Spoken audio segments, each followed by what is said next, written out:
साथियों, आज बदलते हुए भारत में देश की बहन बेटियों के पास भी आगे बढ़ने के अवसर बढ़ रहे हैं।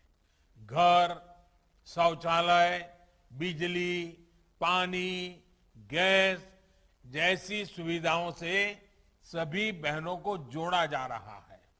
बहनों बेटियों की शिक्षा, स्वास्थ्य, पोषण, टीकाकरण और दूसरी जरूरतों पर भी सरकार पूरी संवेदनशीलता से काम कर रही है।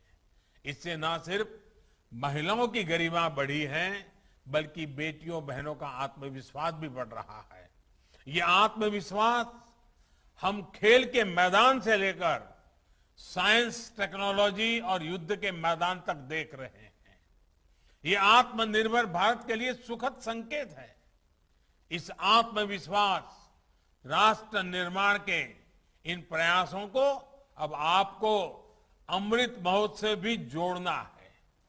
आजादी के 75 वर्ष होने के उपलक्ष्य में चल रहा आजादी का अमृत महोत्सव 15 अगस्त 2023 तक चलेगा। 8 करोड़ से अधिक बहनों बेटियों की सामूहिक शक्ति अमृत महोत्सव को नई ऊंचाई पर ले जाएगी। आप सभी विचार करें कि आपकी आर्थिक प्रवृत्ति तो चल रही है, इतनी बहनों का समूह है, क्या कोई न कोई सामाजिक काम आप हाथ में ले सकती है क्या, जिसमें रुपये पैसों का कारोबार नहीं है, सेवा भाव है? क्योंकि समाज जीवन में इसका बहुत बड़ा प्रभाव होता है।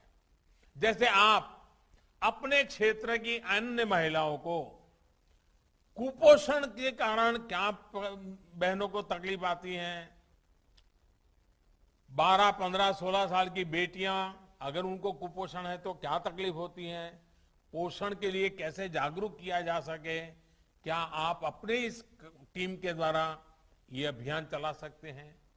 अभी देश कोरोना वैक्सीन के टीकाकरण का अभियान चला रहा है।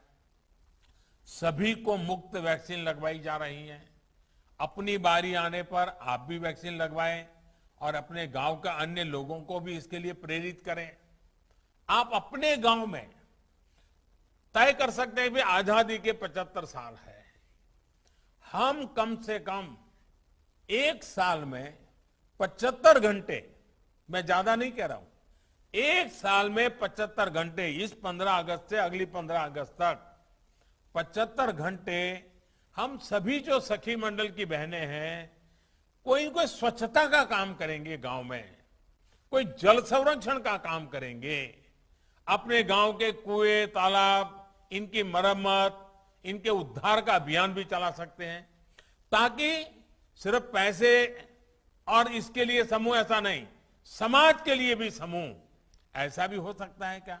ऐसा भी हो सकता है कि आप सभी अपने सेल्फ हेल्प ग्रुप में महीने 2 महीने में किसी डॉक्टर को बुलाएं, डॉक्टर को बुला करके उनको कहें भाई महिलाओं को किस प्रकार की बीमारियां होती हैं, चौपाल लगाएं महिलाओं के स्वास्थ्य के लिए। वो डॉक्टर एक आकर के घंटे 1.5 घंटे का भाषण दें तो आपके सब बहनों को ये भी लाभ होगा, उनके अंदर जागरूकता आएगी।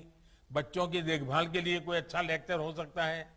किसी महीने आप सभी किसी टूर करनी चाहिए। मैं मानता हूं कि आप सभी सखी मंडलों को साल में एक बार आप जिस काम को करते हैं वैसा कहीं बड़ा काम चलता है तो उसको देखने के लिए जाना चाहिए।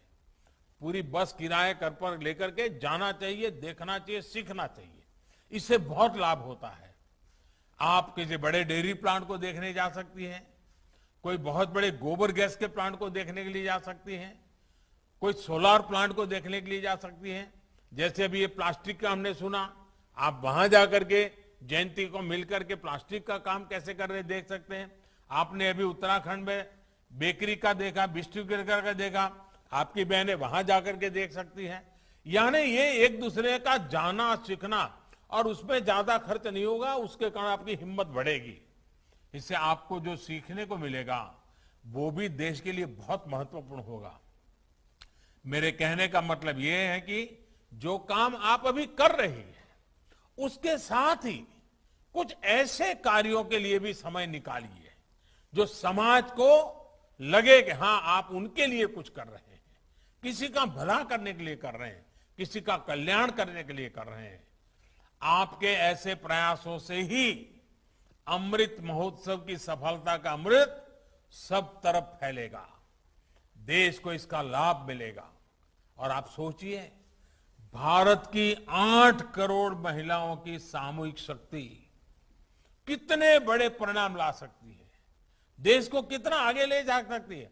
मैं तो इन 8 करोड़ माताओं बहनों को कहूंगा, आप ये तय कीजिए, आपके समूह में कोई ऐसी बहन या माता है जिसको लिखना पढ़ना नहीं आता है, आप उसको पढ़ाइए, लिखाइए।